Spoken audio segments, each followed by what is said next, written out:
বাংলাদেশে যারা নারীর সাথে কথা বলে, হুম। আমি ম্যাক্সিমাম দেশ সব প্রতারক সব এগুলি। নারী স্বাধীনতার কথা কোন মিনিং দিতে জানে তারা। জামাত কখনো বলে নাই যে নারী বাইরে যাবে না। আমার মানুষ বলে তার রাজনীতি। আগে তো মানুষ হবে না আপনি। এই যে মানুষ না হয়ে যারা রাজনীতি করতেছে, সমাজ চালাচ্ছে, রাষ্ট্র চালাচ্ছে, প্রশাসন চালাচ্ছে, একজন আমলার কথা বলেন তো। বাংলাদেশের রাজনীতিতে কতগুলো জিনিস অতি সত্য সামনে এসে গেছে কিন্তু। এখানে কে কোন দল করে, কে কোন মত করে, সবকিছু কিন্তু ওলটপালট হয়ে যাচ্ছে। কেন হয়ে যাচ্ছে? মানুষের যে চাহিদা একটা থাকে, যে প্রাপ্তি, চাহিদা কিন্তু কি? ক্ষমতা। আমার ক্ষমতা প্রয়োজন। যে কোনোভাবে হোক আমার ক্ষমতা প্রয়োজন। সেটা চোরা পথে হোক, সোজা পথে হোক, বা পরোক্ষ হোক, প্রত্যক্ষ হোক। একই কারণে দেখেন যে আপনি বলতেছিলেন জামাত ইসলামের কথা। জামাত ইসলাম একটা বলতে পারে ডিসিপ্লিন ফোর্স একটা। অনেকগুলো হুম। তার বৈশিষ্ট্য আছে, আবার তার বিরুদ্ধে অনেক কথাও আছে। কিন্তু মৌলিক বৈশিষ্ট্য হচ্ছে জামাত ইসলাম কেন ভোটটা পাচ্ছে বাংলাদেশে এই মুহূর্তে। এর প্রধান কারণ হচ্ছে জামাত ইসলাম এই অতীত ভবিষ্যতে, মানে অতি নিকট অতীতে দেখা যাচ্ছে হুম। তাদের কার্যকর এবং তাদের নৈতিক যে বিবর্তনটা ঘটছে, অর্থাৎ চারিত্রিক যে গুণাবলী দেখা দিচ্ছে, এগুলি মানুষের দৃষ্টি আকর্ষণ করছে কিন্তু। এবং একটা গ্রুপ মানুষ কিন্তু আস্তে আস্তে এদিকে শিখছে, কারণ তারা কিন্তু চোরাকারবারি করে না। খেয়াল করবেন, তারা কিন্তু ঘুষ খায় না, তারা কিন্তু মদ খায় না, এই যে কত, তারা চাঁদা তোলে না। এগুলি মানুষের মৌলিক চরিত্রের গুণ কিন্তু। এই যে একটা মানুষ হওয়ার জন্য যে মৌলিক গুণগুলো, এই গুণগুলি কিন্তু জামাত ইসলামের যে যারা করেন বিশেষত, তারা কিন্তু এটা অর্জন করেছে। কি হচ্ছে? তারা মানুষ হওয়ার চেষ্টা করেছে। এই যে মানুষ হওয়ার চেষ্টা করে মৌলিক, আপনার বিশ্বাসটা চাই থাক, বিশ্বাসটা আমরা আসেই। মানুষ দেখে আপনার বাহ্যিক কি, যে লোকটা ভদ্র, নম্র, বিনয়ী, কথায় বলো, এবং যিনি অন্যের প্রতি থ্রেট না, নারীর সমাজকে মূল্যায়ন করতে পারে, কথার কথা, অর্থাৎ তাকে দিয়ে মনে করতে পারে না যে না, ইনি আমার থ্রেট না, তার সাথে একসাথে অন্ধকারে হাঁটা যায়। এই যে কতগুলি কনসেপ্ট কাজ করতেছে, এগুলো যেগুলি বাহ্যিক বলছি আমি, এই জিনিসগুলো কিন্তু জামাত ইসলামের জন্য অলংকার হয়ে গেছে কিন্তু। এবং আমরা দেখেছি যে তারা যে কোনো মুহূর্তে, এবং তাদের সবচেয়ে বড় গুণটা হলো তারা অনেকগুলো এনজিওর মালিক। ঢাকা শহরে 80% কোচিং সেন্টার তাদের। অর্থাৎ এখানে কিন্তু ছাত্ররাই কোর্স করে, এবং এই তারাই চালাচ্ছে কিন্তু। তারা সাহায্য দিচ্ছে, বেতন দিচ্ছে, কাজ করতেছে। মেডিকেল সার্ভিসের মধ্যে একটা বিরাট, মানে প্রাইভেট সেক্টরে তারা ছড়াই গেছে কিন্তু। অর্থাৎ অন্যান্য দলগুলি যখন ব্যস্ত নিজেদের আর্থিক উন্নতির জন্য, ব্যক্তি উন্নতির জন্য, জামাত ইসলাম কি করছে? গোষ্ঠীবদ্ধ জীবনযাপনের চিন্তা ভাবনা করতেছে। অটোমেটিকলি দেখেন, দরিদ্র শ্রেণী যেটা আছে, মধ্যম, উচ্চ, নিম্ন, এই নিম্ন শ্রেণী কিন্তু আস্তে আস্তে তাদের দিকে ঝুঁকে পড়তেছে। কেন পড়তেছে? তাদের সাহায্য পাচ্ছে, ভালো কথা পাচ্ছে, এবং তারা নিরাপত্তা বোধ করতেছে কিন্তু।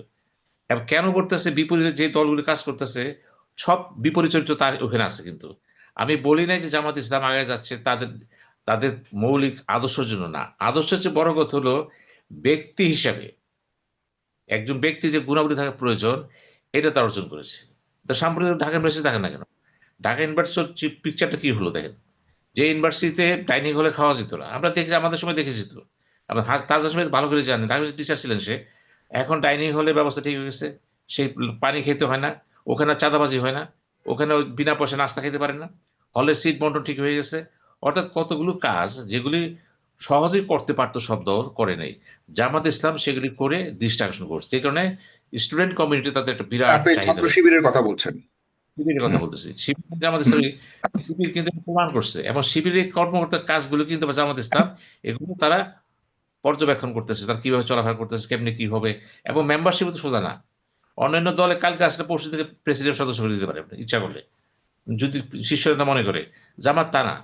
জামাতের সিস্টেম মতো চলে না, কিন্তু। কিন্তু আমি বুঝতে পেরেছি আপনি জামাতের যে তাদের বর্তমান চলাফেরা বলুন, তার আগে মানে অন্যান্য রাজনৈতিক দলগুলোর যে তথাকথিত কিছু কিছু কমন অভিযোগ আছে, সেসব অভিযোগ জামাতের বিরুদ্ধে না, কিন্তু জামাতের বিরুদ্ধে ভয়ঙ্কর সেই সব ঐতিহাসিক অভিযোগগুলিকে কিভাবে আপনি ইগনোর করবেন?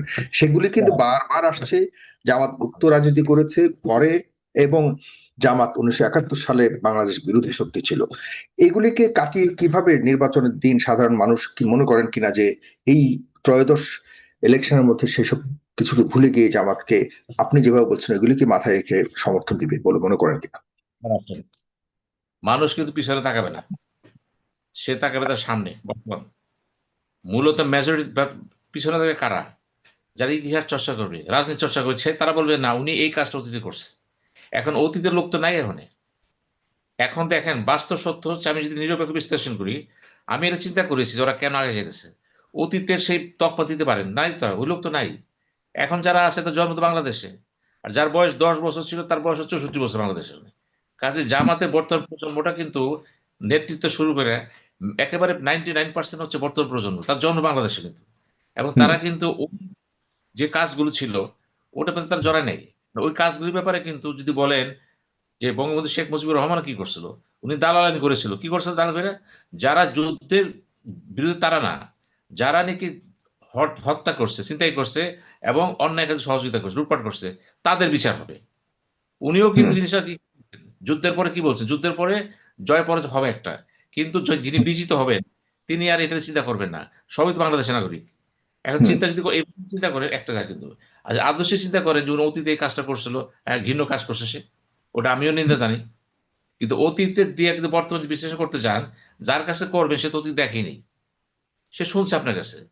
একদম প্র্যাকটিক্যাল হয়ে যান, রাজনীতি প্র্যাকটিক্যাল জিনিস তো হয়ে গেছে। উনি বলতেছে দেখেন ওই লোকটা ভালো, ওই লোকটা খারাপ, ওই লোকটা আমার এই এখানে যে করেন। টাকাতে চায় না বলতে কি বোঝাতে চান? 1971 সালকে কি মানুষ ভুলে যাবে? এক। আর দুই মাত্র হলো 1971 সালকে আসলে কতটা জামাত ইসলাম আমি বহন করে বলে মনে করেন? জামাত ইসলাম কি মনে করেন যে হ্যাঁ, না, আমি ডিভাইডটা কেন করতে শোনেন। হুম, আমি তো বাংলাদেশে বাস করি, তো হুম, এখানে থাকি তো, আমারও তো একসময় চেতনা ছিল এরকম। আমি যে দেখতেছি যে আমার সামনে যে মানুষটা আসতেছে সে তো রাজাকার না, রাজাকারের সন্তান তো রাজা হতে পারে না। তো আবু জাহেল তো আসে নাই। তো রসুল যে ধর্ম প্রচার করলো সব কি মুসলমান ছিল? যখন হুম, আপনি পরিবর্তিত হয়ে যাবেন, আপনার চিন্তা চেতনা সবই হয়ে যাবে। একটা ছাত্র খারাপ, কিন্তু সে ভালো হয়ে গেছে। তো সে ভালো ছাত্র। না ও খারাপ ছাত্র ছিল। হয় না কিন্তু এগুলো। দেখেন, মানুষ ভালো হওয়ার পর তা খারাপ বলবেন না কিন্তু আর। তাইলে তো হুম, সারা জীবনই খারাপ থাকবে। এই জিনিসগুলো দেখতে হবে আমাদের। এখন প্রশ্ন হচ্ছে, আমি যেটা বলতেছি আপনাকে, জামাতে ইসলাম আগে যাচ্ছে কেন? এইজন্য আগে যাচ্ছে না, তার একটা মতবাদ আছে না। আমি কিন্তু গভীরে যেয়ে দেখছি, এইজন্য আগে যাচ্ছে, জামাতের সাথে সম্পৃক্ত যে গোষ্ঠী বাহিনী আছে, তাদের চারিত্রিক যে গুণাবলীগুলো আছে, সেগুলি মানুষকে আকর্ষণ করতেছে। সহযোগিতা মনোভাব আছে কিন্তু এখানে। তারা কিন্তু বন্টনে হুম, কিন্তু বিরোধিতা করতেছে। আমি খুব গভীরে যেয়ে দেখছি কিন্তু এটা। কারণ জামাতের মেক্সিমাম লোক তো আমার খুব ক্লোজ ছিল। আমার ছাত্র জীবন হুম, থেকে। আমার ঘনিষ্ঠ বন্ধু-বান্ধব এখন তো খুব কম আছে, কয়েকজন আছে কিছু। আমি দেখেছি। এই জিনিসগুলি যদি ধরেন অন্য দলের লোকেরা করতে পারত, জামাত কিন্তু এখানে পাত্তাই পেত না। আপনি যুদ্ধ হুম। করছেন তো, আপনার সামনে গ্যাস দিতে পারত না সে। কেন পারতেছে? এইজন্য আপনি দায়ী। আপনার অপকর্ম তাকে প্রতিষ্ঠিত করছে প্রতিনিয়ত। এখন দেখেন আমি তাজবের দিয়ে শাসন করতেছি, বাসার কাজের বুয়া। হুম, আমি গেছি আমার ফ্রেন্ডের বাসায়। সে বিএনপি নেতা। হুম, বেশ হাজার, হাজার কোটি টাকার মালিক। তো সে আমারে বলতেছে জানেন কি হইছে? আমার বুয়া বলতেছে আমার ওয়াইফকে যে, "আমাকে মাফ করে দিয়েন। আমি কিন্তু স্যারের ভোট দিতে পারব না।" বলি, "কেন?" কয়, "আমার তো পরকাল আছে একটা।" চিন্তা করে দেখেন। এই যে পরকালের চিন্তা ঢুকাই দিছে মাথার মধ্যে। কারণ এরা তো অশিক্ষিত। এরা তো আল্লাহরে ভয় পায়। এই দেশটা হ্যাঁ। কি? ওয়াজ মাহফিল হইলে তো মানুষ ঘুরে যায়। এখানে যুক্তি চলবে না। এখানে কি পীর দরবেশরা কথা বলে এখানে। আপনি চিৎকার করতে হইসি করতে পারেন। বাস্তবতা হচ্ছে পীর দরবেশের গুরুত্ব এখানে আছে তো। এখানে তো ধরেন ওই যে তার মানে যে জান্নাতের টিকিট বিক্রির অভিযোগ তোলা হচ্ছে এটা কি সঠিক? জান্নাতের টিকেট বিক্রি লাগবে না। অনেকে বিশ্বাস করে যে জামাতে ভোট দিলে যাইতে না পারি, অন্তত জান্নাতে যাওয়ার সম্ভাবনা আছে একটা। মানে এই চিন্তা ঢুকাই দিছে তো। একসময় কি হুম, হইতো জানেন? তবলিগ জমাত যখন হইতো বাংলাদেশে বড় আকারে, হ্যাঁ? আমার দারোয়ান বলতেছিল, আমাদের অনেকগুলো দারোয়ান ডিওএইচএস এর ভিতরে। ওরা বলতেছে ওরা যাবে। কেন হুম। যাবে? যে বলে, "না স্যার, হজ করতে পারলাম না, একটা কাজ তো করি।" অর্থাৎ হজের সাথে তবলিগ তুলনা করতেছে। কেন? প্রচার। প্রচারটা এরকম হইছে, এই প্রচারটা কি? তবলিগের ভুল ব্যাখ্যা। আমি তো একবারই বলতেছি, সঠিক ব্যাখ্যা যদি আসতো, তো মানুষ তো মানুষ হয়ে যেত। এখন ভুল ব্যাখ্যা দিচ্ছে কেন? তার প্রতিপক্ষ কিন্তু কোন ব্যাখ্যাই যাচ্ছে না। সে মেধা, প্রজ্ঞা যাচ্ছে না। সে যাচ্ছে শক্তি। শক্তি এবং সে যাচ্ছে একটা নেগেটিভ ওয়েতে। এই একটাই কারণ কিন্তু জামাতের আগায় যাওয়ার। আমি বলব না জামাতের মতবাদ, চিন্তা ভাবনা, আদর্শকে দেখে, আদর্শ দেখে মানুষ রাজনীতি হয় না। যেই পাস করবে, যারা এমপি হবে, আদর্শের কারণে হবে নাকি? উনি এমপি হবে, লোকাল প্রভাব, দলের একটা ইমেজ আছে। জামাতের এইজন্য প্রতি আরো যে বড়, আপনি যেহেতু তুললেনই কথাগুলি যে জামাতের জোট কেন এগিয়ে যাবে, জামাতকে কেন ভোট দিবে, এই কারণগুলি আপনি উল্লেখ করলেন। জামাতের প্রতি যেসব অভিযোগগুলি রয়েছে, কমন অভিযোগ যেগুলি সেই 1971 সালের ভূমিকা ছাড়াও বর্তমানে যদি জামাত ক্ষমতায় যায় বা তাদের জোট ক্ষমতায় যায়, তাহলে আসলে দেশ পরিচালনার ক্ষেত্রে তাদের কি অভিজ্ঞতা রয়েছে? এক। দুই হলো তারা নারী স্বাধীনতার মধ্যে বড় ধরনের একটা বাধা হয়ে দাঁড়াতে পারে। তিন হলো আহ ধর্মীয় শাসন ব্যবস্থা পৃথিবীতে এখন আর চলে না।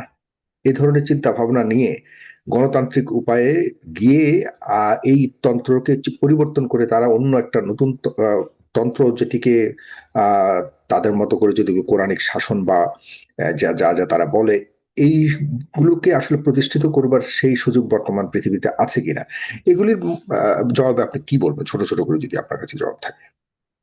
এই গেরিমিতে বলে দিই শুনেন, এগুলো একটা হবে না। জামাত এগুলো আমি বলছিলাম, জামাত কিন্তু চিন্তা ভাবনা করতেছে, তাদের সাথে কিন্তু বর্তমান সমাজটাকে চিন্তা করতেছে তারা, অতীতের কোনো কিছু চাইনা করবে না। দেখেন নারী স্বাধীনতা বলছেন তো, নারী স্বাধীনতা নিয়ে জামাতের আমির যে বক্তব্য রাখছে, পৃথিবীর যে কোনো লোক যদি শুনতে পারে এটা সে মাথা খারাপ হয়ে যাবে তার। ইজ্জত সম্মান কিভাবে দিতে পারে, তাতে ব্যাখ্যা আসতে এখানে। এখন তারা কিরকম? প্রাচীন চিন্তা, নারী স্বাধীনতা, আফগানিস্তান এই চিন্তা করতেছে না তো। তারা বলে দিচ্ছে আমরা পরিবর্তিত পরিস্থিতি, ইসলামকে আমরা অ্যাডজাস্ট করার চেষ্টা করব, আমরা ধীরে ধীরে আগাবো। কিন্তু কাজেই জামাত আসলে যে মৌলবাদী রাষ্ট্র কায়েম করবে, সুযোগই তো নাই। কোথায় করবে না আগে? বাংলাদেশ মৌলবাদী নাকি কাজ করবে যে? এটা হচ্ছে তারা চিন্তা করতেছে যে আমরা একটা ইসলামিক আবহাওয়া রাখবো এখানে। এখন কি রাখবে না রাখবে তারা স্পষ্ট করেনি কিন্তু। এটা তারা করতে পারবেও না। ক্ষমতা যাওয়া, যেমন ইসলামিক যে অর্থনীতি নিয়ে কথা বলতেছে তারা, ব্যাংক নিয়ে কথা বলতেছে তারা। এখন এই কথা বলতেছে যে ব্যাংকের টাকা সুদ খেবে না, ব্যাংকের টাকা যে সুদ হবে না এই মতবাদও কিন্তু সেখানে আছে। ইসলামের ব্যাখ্যা তো একটা না, ব্যাখ্যা তো অনেকগুলো আছে। সামাজিক ভাবে কি করবে সেই মতবাদ আছে, ছেলে মেয়ে লেখাপড়া করবে সেই মতবাদ আছে। কিন্তু এখন সেটা তাদের একটা মডেল আছে, চেষ্টা করতে পারে। কিন্তু সেই মডেল তো ধরেন নারীর তারা ব্যাপারে তো কি বুঝে। বলেছে আপনার, যদি এক লাইনে বলার কোনো সুযোগ থাকে? কোনটা? মানে জামাতার আমির সাহেব নারীদের ব্যাপারে কি বলেছে? নারীদের ব্যাপারে সে বলেছে যে নারী স্বাধীনতাতে যারা বলে যে আমরা বিশ্বাস করি না, হুম। ওরা যেটা বলতেছে আমরা যেটা বিশ্বাস করি যে নারী পুরুষ দুজনের সৃষ্টির জন্য জরুরি। হুম। নারীর দায়িত্বটা কি, পুরুষের দায়িত্বটা কি? আমরা এখানে ওয়েস্টের ফলো করতে যাবো কেন? আমরা তো সমাজ বিল্ড আপ করতে পারি যে নারীর মর্যাদা দেয়া, সম্মান দেয়া, তাকে রাখতে পারি। কারণ তার মূল কাজটা কি? নারীকে তো রাখবেন ঘরে, ঘরে কেন রাখবেন? সন্তানটা কে পালবে? একটা সন্তান যখন না, কিন্তু নারী এখানে আর নারী স্বাধীনতা, নারীর ইচ্ছার স্বাধীনতা রয়েছে। নারী কি ঘরে থাকতে চায়? আপনি তো ঘরে রাখার, আপনি তো এই এই নিয়মটা আপনি তৈরি করতে পারেন না, নারী কি ঘরে থাকবে নাকি বাইরে থাকবে। সেই স্বাধীনতা কি নারীরা পাবে কিনা, যে আমি ঘরে থাকবো নাকি বাইরে থাকবো, এটা আমার সিদ্ধান্ত। এই সিদ্ধান্ত কি আপনার জামাত ইসলাম দিতে পারবে নারীকে? আমি বাংলাদেশে বাংলাদেশে যারা নারীর সাথে কথা বলে, হুম। আমি ম্যাক্সিমাম সব প্রতারক সব এগুলি। নারী স্বাধীনতার কথা কোন মিনিং দিতে পারে না তারা। তারা যেগুলি বলে স্বাধীনতা মানে কি? ক্রিয়েটিভ কাজ করবেন আপনি, ভালো কাজ করবেন আপনি। কিন্তু সেটাই। এটাই হচ্ছে নাকি? আর সেটার এটা জন্য তো নারীকে যদি বাইরে যেতে হয়, বাইরে কাজ করতে হয়, সেই স্বাধীনতা কি আসলে সরকারি ভাবে রাষ্ট্র কি দিবে কিনা, যদি যদি জামাত ইসলাম জোট সরকার গঠন করে? আমি বলে দেই, জামাত কখনো বলে নাই যে নারী বাইরে যাবে না। এগুলি গুজব ছড়াইতেছে কিন্তু এগুলি। প্রশ্ন হচ্ছে আপনি যখন পুরো পিকচারটা জানবেন যে তার মডেলটা কি। আমি জানার চেষ্টা করছি যে তারা কি চায়। আমার ঘরে বন্দি করবে না। আপনার কাজ আপনি করবেন। কিন্তু আপনার কাজের মধ্যে কি থাকবে? যেটা বলা হচ্ছে আপনার কাজের মধ্যে শালীনতা থাকতে হবে। হুম। এটা হবে সেটা হবে। যেমন উদাহরণ দিয়ে বলি আপনাকে। এই মুহূর্তে, এই মুহূর্তে ঢাকা সিটিতে এই যে এই মুহূর্তে যা হচ্ছে বিভিন্ন ক্লাবে, বিভিন্ন অনুষ্ঠানে এই মুহূর্তে বললাম। হুম। আপনার আপনার দেখলে বলবে কোন দেশে বাস করতেছি আমরা। আপনি কি চান আপনার মেয়ে, আপনার বোন এত ১২টা সূর্যে ডাইরেক্ট লাভ করছে? এটা কোন স্বাধীনতা? ধ্বংস। এটা তো সমাজ তো হবে না। আপনার সমাজ যদি করতে না পারেন, মানুষ করতে না পারে, আপনি কি করবেন? উচ্ছৃঙ্খলতা না। আমি তো বলছি আমরা যারা মডারেট আছি, আমরা যারা বলি যে ওয়েস্টার্ন বিশ্বাস করি আমরা আমাদের জীবনটা কি? ভালো তো এখানেও আছে। কিন্তু আমাদের এখানে তো অনেক ঘুরে, যেমন ড্রাগস এর কথা মনে করেন। ড্রাগসে ঢাকা সিটিতে শত শত কোটি টাকার ড্রাগস বিক্রি হচ্ছে প্রতি রাত। কে নিচ্ছে? প্রশাসন, নেতারা, রংবাজরা, মাফিয়ারা। কাজটা প্রশাসন কি করছে? রাজনীতিবিদরা কি করছে? বন্ধ করতে পারছে? এটা তো সমাজের প্রয়োজন। পারেন হুম। নাই। কেন?